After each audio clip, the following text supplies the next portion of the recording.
เรากำลังจะไปวาดรูปกลางรันเวย์ที่ Paris Fashion Week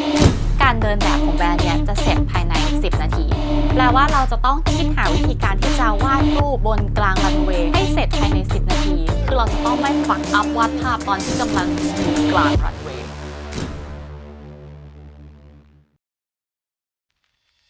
สิ่งที่เราจะทำก็คือจะไปวาดรูปสดกลางรันเวย์ตอนที่นางแบบกำลังเดินอยู่บนรันเวย์ซึ่งแบรนด์ที่เราไปวาดให้คือ Spangle Paris ซึ่งเป็นแบรนด์ที่สีสันสดใสสวยงามและคอลเลกชันนี้ได้แรงบันดาลใจมาจากแอฟริกาแต่ว่าด้วยความที่แบรนด์ไม่ได้มีขนาดใหญ่โตมโหฬารมากทำให้การเดินแบบของแบรนด์เนี่ยจะเสร็จภายใน 10 นาทีแปลว่าเราจะต้องคิดหาวิธีการที่จะวาดรูปสดบนกลางรันเวย์ให้เสร็จภายใน 10 นาทีภาพจะต้องสวยพอวิธีการวาดจะต้องตื่นเต้นพอและที่สำคัญที่สุดคือเราจะต้องไม่ฟักอัพวาดภาพตอนที่กำลังอยู่กลางรันเวย์เรามีเวลาอีกอาทิตย์หนึ่งก่อนที่เราจะบินไปที่นั่นดังนั้นก่อนที่เราจะไปเราก็จะต้องคิดหาวิธีวาดภาพและซ้อมกันก่อนเพื่อที่จะไม่ให้มันพังตอนที่วาดสดอยู่ตรงนั้นตอนแรกเราได้บรีฟว่าอยากได้เป็นภาพหน้าผู้หญิงกับชื่อแบรนด์เพราะว่าอยากให้เวลาคนถ่ายรูปเนี่ยจะเห็นชื่อแบรนด์ชัดๆเราวาดเสร็จใน10 นาทีจริงแต่ว่าพอวาดหน้าคนแล้วมันลงดีเทลไม่ได้หน้ามันก็เลยน่ากลัวเพราะว่าแบบน้องๆเขาไม่มีตาดำอะเราคิดว่าหรือจะลองประหยัดเวลาเขียนชื่อแบรนด์โดยการทำสติกเกอร์แปะไว้ก่อนแต่ว่ามันก็ดูแบบไม่อะแผน2หรือว่าจะขายโป๊ะคือภาพนูดเนี่ยมันก็เป็นงานศิลปะอย่างหนึ่งนะแล้วเรือนร่างของผู้หญิงที่ใส่เสื้อผ้าของแบรนด์ที่ขาดวิ่งเนี่ยก็ดูจะเป็นศิลปะมากๆเลยเราก็เลยลองวาดหลากหลายแบบแต่ว่ามันดูแล้วแบบดูโรคจิตไปนิดนึงอะรู้ตัวอีกทีก็มาอยู่บนเครื่องบินแล้วเอาตัวไปอยู่ตรงนั้นก่อนถึงจะยังไม่รู้ว่าจะวาดอะไรก็เถอะคือตอนนี้นะคะส่งตัวสเกจที่ลองกันที่ไทยเนี่ยไปให้เพื่อนดูแล้วเพื่อนก็บอกว่าไม่ค่อยชอบที่วาดผู้หญิงนูดเท่าไหร่มันดูดาร์กไปหน่อยอยากจะให้วาดแค่แบบเป็นหน้าแล้วก็ไทโปกราฟีชื่อแบรนด์ได้ไหมแต่ว่าเราไม่ใช่คนที่ทำไทโปกราฟีเก่งรวมถึงมันไม่น่าจะทันก็เลยคิดว่ามันอาจจะต้องวาดไปครึ่งหนึ่งก่อนแบบอาจจะต้องเตรียมไทโปกราฟีไปก่อนบนแคนวาสแล้วก็ถึงเวลาตอนนั้นก็แค่แบบแต่งแล้วก็วาดพอร์เทรตหน้าผู้หญิงเข้าไปอะไรเงี้ยแต่ส่วนตัวเราอะไม่อยากวาดไปก่อนเลยรู้สึกว่าถ้ามันเป็นเฟรมเปล่ามันว้าวกว่าเนาะแต่ว่าว้าวทำไม่ทันน่าจะแย่กว่าก็เลยเดี๋ยวทำไปก่อนหรือยังไงดีก็ไม่อยากให้วาดไปก่อนก็ไม่อยากให้วาดไปก่อนเหมือนกันอาจจะต้องลองว่าเราสามารถที่จะวาดทั้งฟอนต์และรูปให้เสร็จภายใน10 นาทีไหมฟอนต์คือมันต้องเลือกแล้วถ้าอย่างนั้นอาจจะต้องปิดแต่ฟอนต์อย่างเดียวฟอนต์แล้วก็แต่งฟอนต์หรือ portrait yes แล้วว่าถ้าเริ่มจากการแบบเฟรมไม่มีอะไรเลยแล้วเป็นจุดสีแล้วก็ลากเป็นฟอนต์ชื่อแบรนด์ก็สวยนะก็ตื่นเต้นอยู่ลองดูก็ได้เดี๋ยวพรุ่งนี้ลองดูฉันไปเซเนรีเยตอนเช้าเลยได้ไหมเนี่ยไม่รอบ่ายแล้วได้ป่าวแต่เซเนรีเยก็เปิด 11 โมงอยู่ดีตอนนี้ตี 4 เจ็ดแหลกจำไว้นะคะทุกคนที่ประเทศฝรั่งเศสตื่นเช้าไปก็ไม่มีประโยชน์ขอฟอนต์ซับไตเติลสีเหลืองตัวใหญ่แปะข้างหน้าพร้อมเสียงตึงใครว่าไม่มีประโยชน์ตื่นเช้าก็มาเดินถ่ายรูปเล่นได้ถือว่าเป็นการหาแรงบันดาลใจจากการดูวิวเดี๋ยวเรากำลังจะไปที่ชองเซลิเซ่นะคะจะไปหาเปาล่าก่อนเพื่อที่จะไปดูเวนิวที่เราจะไปวาดรูปแล้วเขาก็จะจัดแฟชั่นโชว์พรุ่งนี้เพราะว่าเราจะได้ดูว่าพื้นที่มันเป็นยังไงแล้วเราต้องเตรียมตัวยังไงบ้างก็เดี๋ยวไปดูสถานที่ไปดูว่าต้องทำยังไงแล้วก็เดี๋ยวไปคุยคอนเซปต์กับเปาล่าอีกรอบแล้วก็ไปแวะร้านเครื่องเขียนแล้วก็กลับบ้านไปซ้อมเพื่อที่พรุ่งนี้จะได้ไม่มีอะไรผิดพลาดค่ะคือเราเป็นนักวาดสายเตรียมการนะคะชอบที่จะซ้อมให้ทุกอย่างมันเป๊ะที่สุดก่อนและเพื่อที่จะได้ไม่มีอะไรไปผิดพลาดที่หน้างาน Hello How are you I'm good miss you Are you tired yes of course like when we can sleeping ที่เรากอดสวัสดีเมื่อกี้คือเปาล่าเจ้าของแบรนด์นะคะ ซิแปงโกที่เป็นแบรนด์ของปาโอล่าเนี่ยเป็นแบรนด์ที่เขาทำขึ้นมาด้วยตัวคนเดียวเลยแล้วคือตัวพาล่านี่ก็อายุ 20 ต้นๆเองการที่จะ handle ทุกอย่างในแบรนด์แล้วจัดแฟชั่นโชว์เป็นครั้งแรกในแฟชั่นวีคเนี่ยไม่ใช่เรื่องง่ายเลยแล้วเขาก็คือเครียดแล้วก็ตื่นเต้นมากๆปารีสเป็นเมืองที่สวยมากแล้วก็เป็นเมืองแห่งศิลปินนะคะไม่ว่าจะร้านคาเฟ่หรือที่ไหนๆเนี่ยก็เต็มไปด้วยอะไรสวยงามการที่จะทำแบรนด์ขึ้นมาเพื่อให้โดดเด่นในเมืองเนี่ยเป็นอะไรที่ยากมากๆ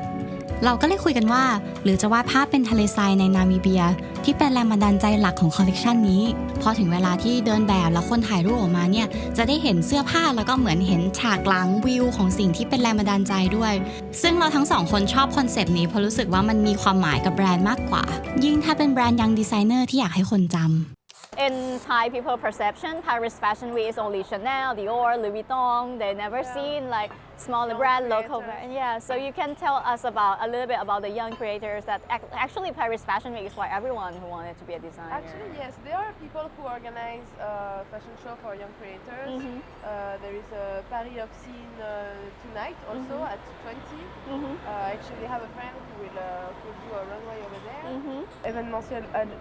agencies that organize this also for young creators because in general young creators have a lot of talent because they come out from school, fashion school, and fashion school in Paris you're super creative when you go straight from there because that's why when they go out from this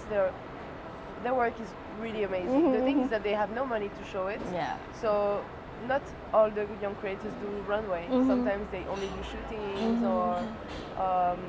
sometimes they can have the chance to be exposed by an agency who will do a runway and who will show many young creators, or else you can do your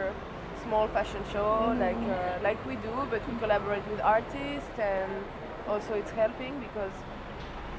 alone it's like a project like all together to cross our different mediums and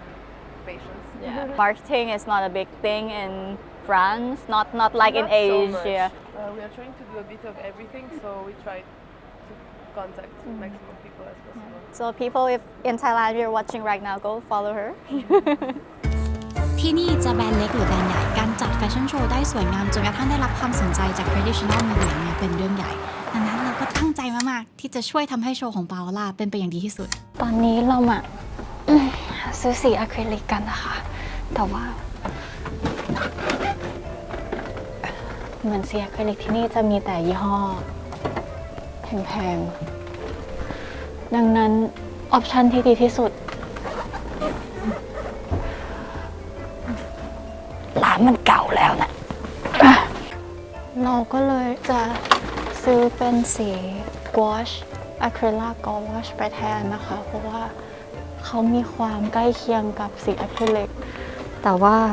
ความเป็นกวอชเนี่ยมันใช้งานง่ายมันเข้ามือเรามากกว่านะคะนอกจากจะหยิบยากแล้วยังสูงอีก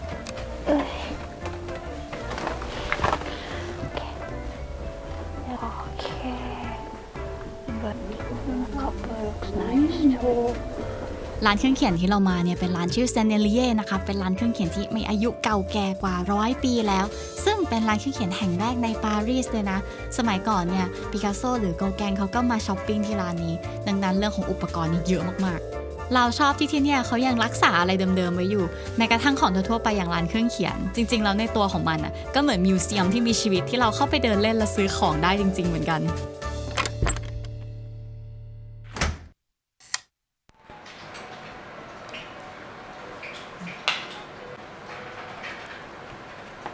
คิดว่ารอดละเดี๋ยวลองกับเฟรมใหญ่ดูเพราะว่าวาดในสีขาวกับวาดในสีดำก็ไม่เหมือนกันก็เนี่ยเราว่ามันเป็นงานที่ทางเล่าคอนเซปต์ของแบรนด์เขาด้วยแล้วก็ดึงสายตาด้วยแล้วเทคนิคที่แบบเอาสีจุดๆไปก่อนก็น่าจะทำให้คนดูตื่นเต้นดีแล้วก็ไม่ต้องวาดเตรียมไปก่อนด้วยเพราะว่าก็ใช่แหละเราก็มีความศักดิ์ศรีของเราที่ฉันจะไม่ยอมเริ่มจากการเป็นเฟรมที่มีภาพมาก่อนฉันจะต้องเริ่มจากเฟรมเปล่าอะไรอย่างเงี้ยไม่เคยมาเที่ยวแล้วแต่งตัวแบบนี้มาก่อนเลยปกติอยู่กรุงเทพก็ไม่เคยแต่งตัวแบบนี้เพราะโจทย์คือสตาฟต้องใส่สีดำนะคะเราก็เลยเลือกชุดของโพเอมมาชุดสวยแต่อึดอัดพุง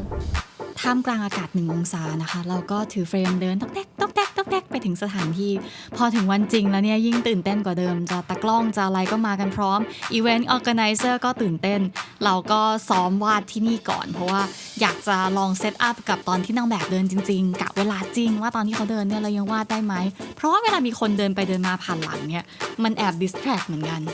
เทคนิคที่เราเลือกใช้ถ้าคุณเห็นเนี่ยคือเราจุดสีไปก่อนเสร็จแล้วก็ค่อยๆใช้เกลียงปาดสีตรงนั้นเนี่ยให้มันกลายเป็นรูปร่าง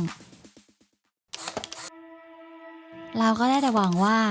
แขกเท่ๆที่มาเนี่ยเขาเห็นแล้วเขาจะตื่นเต้นเพราะตอนถึงเวลาจริงเราตื่นเต้นมากเราโดนบอกว่าให้ไปยืนผสมสีก่อนเมื่อไหร่ที่ได้สัญญาณค่อยเริ่มวาดแล้วเราก็เพิ่งนึกได้ว่า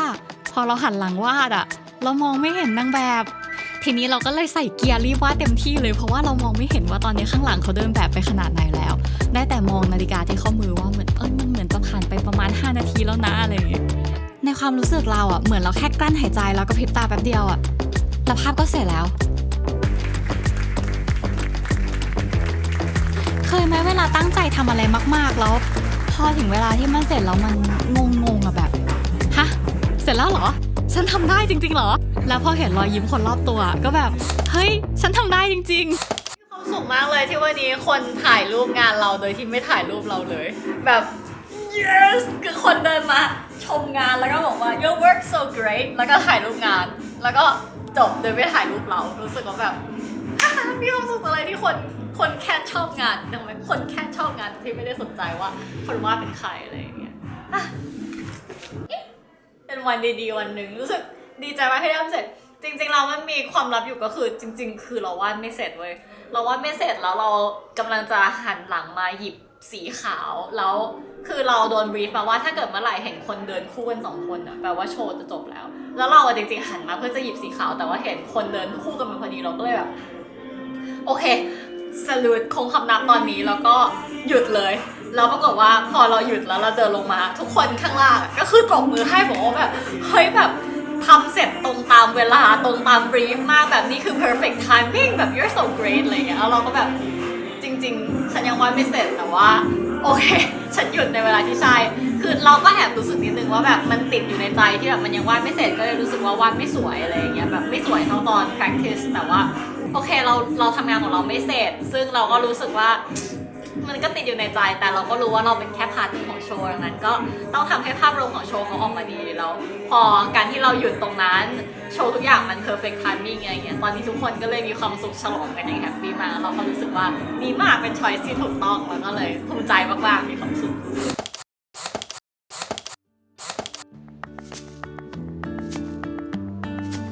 ก็เป็นอีกวันหนึ่งแล้วนะคะเพราะว่าพอเสร็จงานเราก็แบบไปเที่ยวกับเพื่อนต่อแล้วก็รู้สึกว่าดีมากเลยอ่ะแบบทั้งหมดทั้งประสบการณ์เนี้ยตั้งแต่ตอนที่ซ้อมกังวลแล้วก็วาดแล้วก็งานออกมาอะไรเงี้ยทั้งหมดมันเป็นอะไรที่น่าจดจำมากๆแล้วก็เราดีใจมากเลยที่เราได้มา Paris Fashion Week สักทีเพราะว่าเราก็ได้ยินเรื่อง Fashion Week เนี่ยมาตั้งแต่เราเด็กๆแล้วเราก็ไม่เคยคิดว่าเราจะได้มาแล้วพอเราได้มาเราก็ชอบที่เราได้มาวาดรูปให้กับแบรนด์ที่เป็นยังดีไซเนอร์แบบนี้อ่ะเพราะว่าเราได้มองเห็นเลยว่าเขาให้ความสำคัญกับแบรนด์ไม่ว่าจะเล็กหรือใหญ่แบบเท่ากันขนาดไหนแบบเขาทั้งให้พื้นที่ทั้งมีคนมาดูคนที่มาดูก็ appreciate งานแล้วมันเป็นสัปดาห์ที่ความ creative มันแบบล่องลอยอยู่ในอากาศเต็มไปหมดแล้วทุกคนก็คือ positive อะแบบมีความเชื่อในงานของตัวเองมากๆแล้วมันทำให้เรารู้สึกมีความเชื่อในความชอบของตัวเองไปด้วยอะไรอย่างเงี้ยแบบบรรยากาศมันพาไปก็ดีมากๆเลยดีใจที่ได้มาคลิปนี้ก็หวังว่าดูแล้วน่าจะเป็นแรงบันดาลใจให้หลายๆคนเหมือนกันแน่นอนว่าหลังจากจบงานของเราแล้วเราก็ยังอยู่เที่ยว Fashion Week ต่อแล้วใน EP หน้าๆเราก็จะเอางานเดินแบบเจ๋งๆมาฝากคุณรับรองว่าไม่เคยเห็นที่ไหนมาก่อนวันนี้เราก็ไปก่อนแล้วไว้เจอกันใหม่คลิปหน้าค่ะบ๊ายบาย